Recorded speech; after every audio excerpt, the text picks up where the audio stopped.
realitas dan peningkatan kinerja. Birokrasi ini harus diperbaiki atau dilakukan pembaruan atau reformasi, karena kita dalam pembelajaran sebelumnya kita bisa melihat bahwa birokrasi ini dari awalnya itu sudah banyak penyakitnya ya. Oleh karena itu ini harus dilakukan perbaikan sehingga pelayanan yang diberikan kepada masyarakat ini semakin baik. Jadi keluhan-keluhan atau komplain dari masyarakat ini bisa diatasi dengan melakukan reformasi birokrasi tentang performa, realitas, dan peningkatan kinerja. Reforma birokrasi, kita bisa lihat bahwa terjadi krisis kepercayaan dan kesan negatif terhadap birokrasi pemerintah.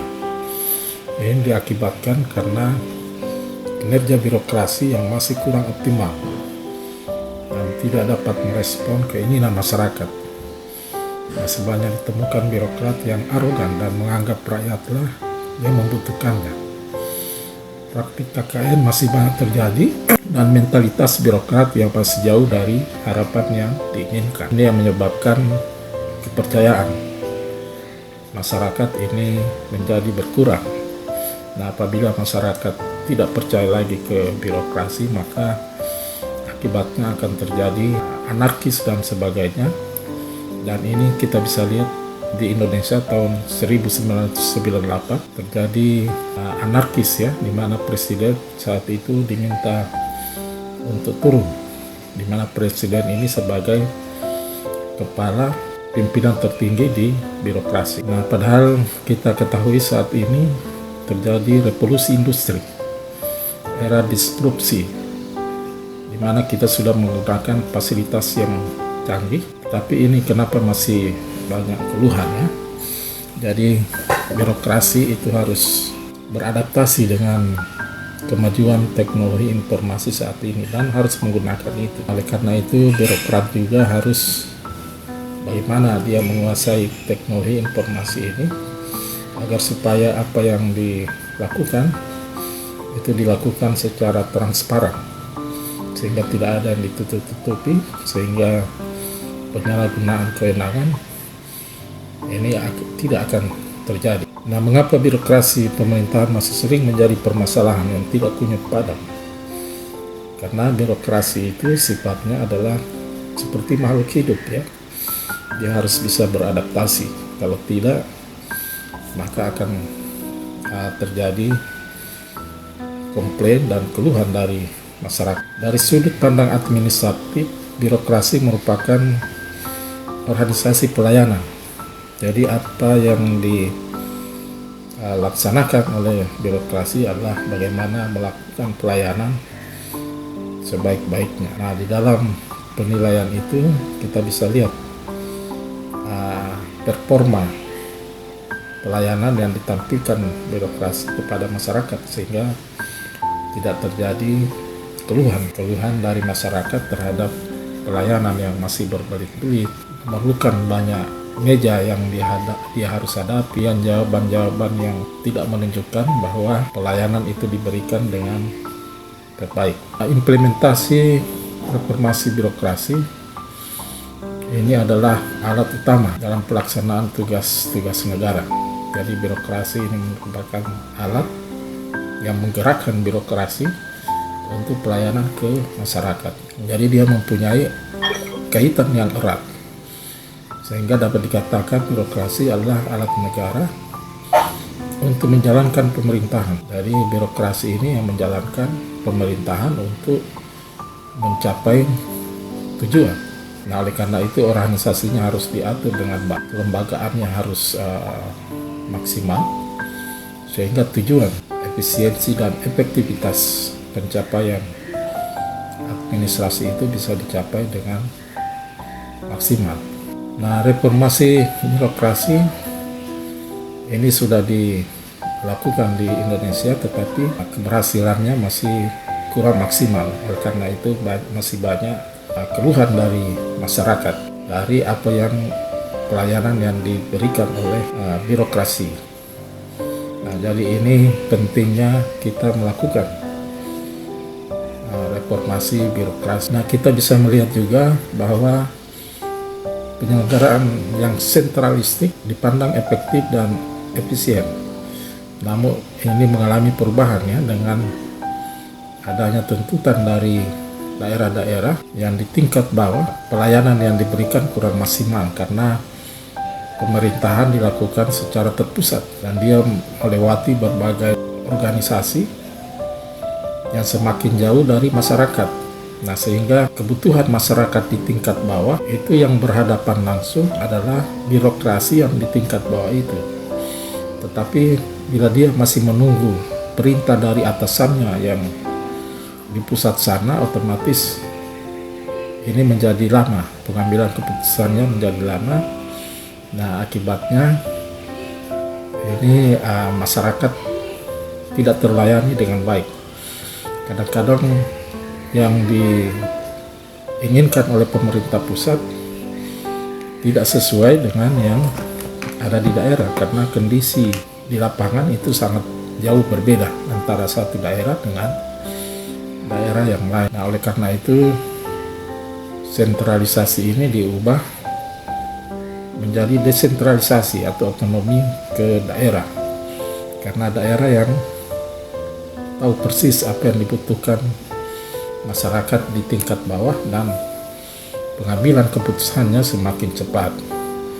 Nah, sehingga tujuan atau pelayanan yang diberikan kepada masyarakat ini semakin. Nah, dalam jangka panjang penurunan kapasitas negara ini akan berdampak negatif yang mengarah ke delegitimasi pemerintahan, apatisme publik, dan berpotensi memunculkan anarkisme yang kita sudah lihat pada tahun 1998, kemudian juga pada zaman Soekarno ya, di mana presiden ini diturunkan oleh rakyat. Kegagalan pemerintah untuk memenuhi kebutuhan masyarakat ini menimbulkan keraguan terhadap urgensi kehadiran negara atau kehadiran birokrasi itu sendiri. Nah, ini akan, kalau tidak ditanggapi dengan baik, akan mengakibatkan pelemahan terhadap jaminan hukum.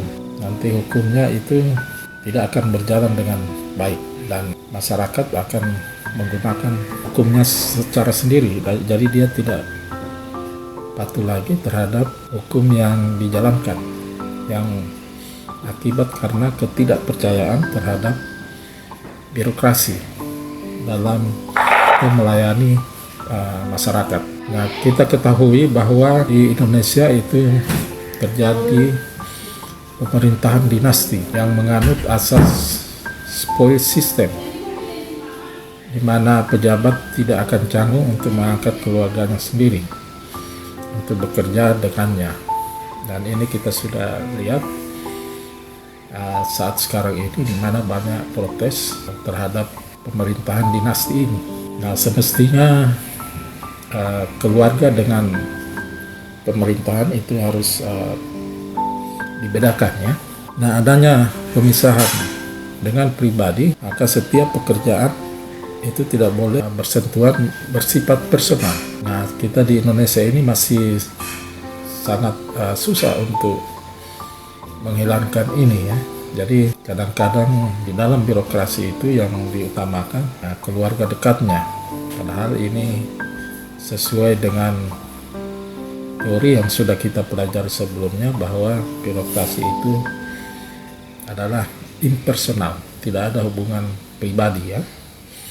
Jadi semua harus netral. Masyarakat yang dilayani itu tidak dibedakan, semua diperlakukan sama. Ini seperti apa yang dikemukakan oleh Weber. Nah, dengan dinasti ini, dengan kekeluargaan ini akan menimbulkan patologi birokrasi yang sudah membudaya menjadi KKN ya, penyimpangan kewenangan. Reformasi birokrasi ini harus terus dilakukan untuk perbaikan kualitas aparatur sipil negara dalam pelayanan publik. Bahwa di dalam birokrasi ini terjadi pelayanan yang menyulitkan, belit-belit, dan tidak profesional. Jadi bukan hanya masyarakat yang merasa tidak nyaman, tapi pemerintah juga merasa tidak nyaman tuduhan ini. Oleh karena itu pemerintah sendiri itu harus dapat merubah, mereform, sehingga pencitraan birokrasi ini semakin baik dan masyarakat menjadi percaya terhadap apa yang dilakukan oleh pemerintah. Oleh karena itu maka program reformasi birokrasi ini harus terus dilanjutkan dan ditingkatkan sehingga pelayanan kepada masyarakat ini semakin baik. Nah, oleh karena itu pemerintah pelayanan yang ditujukan ke masyarakat ini semakin efisien dan efektif, maka harus melakukan perbaikan terhadap birokrasi ini, di mana perbaikannya ini bisa mencakup struktur birokrasi. Kita bisa lihat bahwa di dalam pelayanan ke masyarakat itu melewati berbagai meja-meja. Birokrasi strukturnya panjang, bisa empat struktur: kepala dinas, kepala bidang, kepala seksi, dan staf. Nah, oleh karena itu ini strukturnya harus diperpendek sehingga pengambilan keputusan semakin cepat. Demikian juga dalam proses pelayanan publik, ini SOP-nya harus dirubah sehingga pelayanannya ini semakin cepat, tidak berbelit-belit lagi. Juga mindset, pola pikir dan daya dari pegawai ini harus dirubah. Jadi ini yang saat sekarang ini sementara lakukan perbaikan yang terus-menerus sehingga birokrasi ini semakin ke depan di dalam pelayanan yang diberikan. Demikian juga dalam penggunaan keuangan negara, akuntabilitas kinerja ini harus ditingkatkan. Nah, setiap rupiah uang negara itu harus dipertanggungjawabkan, dan ini pertanggungjawabannya harus dilakukan dengan sebaik-baiknya sehingga tidak ada anggaran yang terbuang-buang percuma yang tidak berhubungan dengan kinerja yang ingin dicapai. Sehingga lakip atau sakit sistem akuntabilitas kinerja pemerintah ini setiap tahun dilakukan penilaian dan perbaikan terus menerus. Ini biasanya Kemenpan ini melakukan penilaian dan berikan kriteria-kriteria atau level-level pemerintah yang akuntabilitas kinerjanya sudah baik, buruk, cukup. Demikian juga dengan reformasi birokrasi yang dilaksanakan ini setiap tahun dinilai dan diumumkan.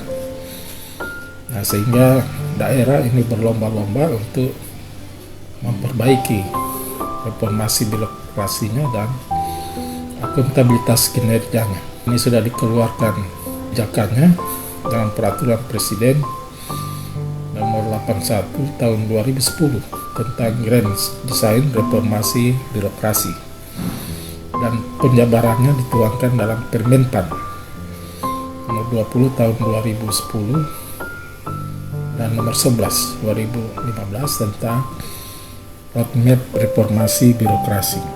RB ini merupakan bagian juga dari reformasi administrasi. Di dalam administrasi ini, birokrasi merupakan bagian dari administrasi. Nah, birokrasi ini yang menjalankan administrasi.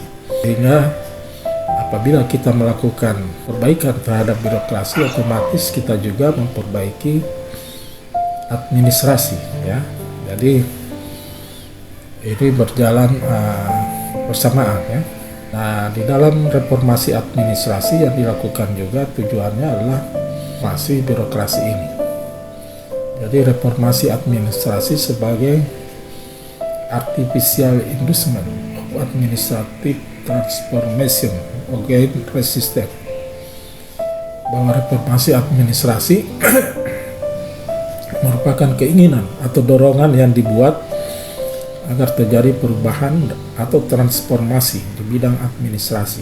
Dia merupakan upaya untuk menyempurnakan, meningkatkan kinerja, dan dia dilakukan secara terencana. Jadi reformasi administrasi dan juga reformasi birokrasi ini harus dilakukan terencana. Tidak boleh tiba masa tiba akal. Jadi lakukan terencana sehingga apa yang diinginkan atau perubahan yang diinginkan itu akan terwujud. Reformasi birokrasi juga ini akan meningkatkan kinerja, ya, sehingga apa yang dilakukan ini semakin efektif, efisien, dan akuntabel, bisa dipertanggungjawabkan. Karena itu di dalam reformasi birokrasi dilakukan perubahan cara berpikir, pola tindak, dan pola sikap. Ini untuk merubah birokrasi yang dahulunya buruk menjadi semakin baik. Dan ini dilakukan dengan kesadaran penuh, sehingga pelayanan yang diberikan akan dilakukan dengan baik dan ditetapkan undang-undangan tentang itu, sehingga apa yang dilakukan ini berdasarkan pada aturan yang ada, sehingga tidak terjadi lengah. Kemudian juga mindset dari birokrasi ini dirubah menjadi bukan hanya penguasa tetapi pelayan. Jadi birokrat itu adalah pelayan masyarakat. Dia bukan penguasa, ya. Bukan mengandalkan kekuasaan, tapi bagaimana dia membantu masyarakat sehingga apa yang menjadi urusan masyarakat itu bisa terlayani dengan sebaik-baiknya. Nah, oleh karena itu birokrasi ini harus merubah sikap, di mana selama ini dia sebagai penguasa yang memiliki jabatan yang tinggi dan harus dihormati, tetapi ini dirubah menjadi sebagai pelayan yang membantu masyarakat. Apa yang dibutuhkan masyarakat ini bisa diwujudkan. Ini harus ada perubahan, ya. Perubahan di dalam mindset dari aparatur itu sendiri. Kemudian juga perubahan peranan dan wewenang, mana dia harus mengutamakan untuk melakukan pelayanan dan dia harus sampingkan otoritas atau kewenangannya sebagai pejabat atau pemerintah, karena pada dasarnya birokrat ini atau pegawai pemerintah yang menggajinya adalah masyarakat dari pajak-pajak yang dikumpulkan, dan ini untuk menjadi gaji pegawai itu. Oleh karena itu maka dia harus mengutamakan peranan yang diberikan daripada dia menggunakan kekuasaan. Dan juga birokrat ini harus berpikir hasil produksi, tapi hasil akhir, ya. Jadi bukan berpikir hasil produksi tetapi hasil akhir. Jadi bukan hanya dia memproduksi barang, tapi bagaimana barang itu ini bisa bermanfaat untuk masyarakat. Birokrat ini harus berpikir hasil produksi tetapi hasil akhir. Jadi bukan hanya dia memproduksi barang, tetapi bagaimana barang itu ini bisa bermanfaat untuk masyarakat. Jadi intinya apa yang dilakukan harus ada manfaat. Nah, ini yang harus dilakukan terhadap perbaikan terhadap birokrasi. Dan dengan hasil akhir ini sehingga tercapai kepuasan dari masyarakat terhadap apa yang dilakukan oleh birokrasi. Nah, kadang-kadang kita bisa melihat di birokrasi di dalam pelaksanaan program, yang penting mereka programnya sudah disampaikan, tetapi tidak melihat apakah program itu bermanfaat atau tidak ke masyarakat.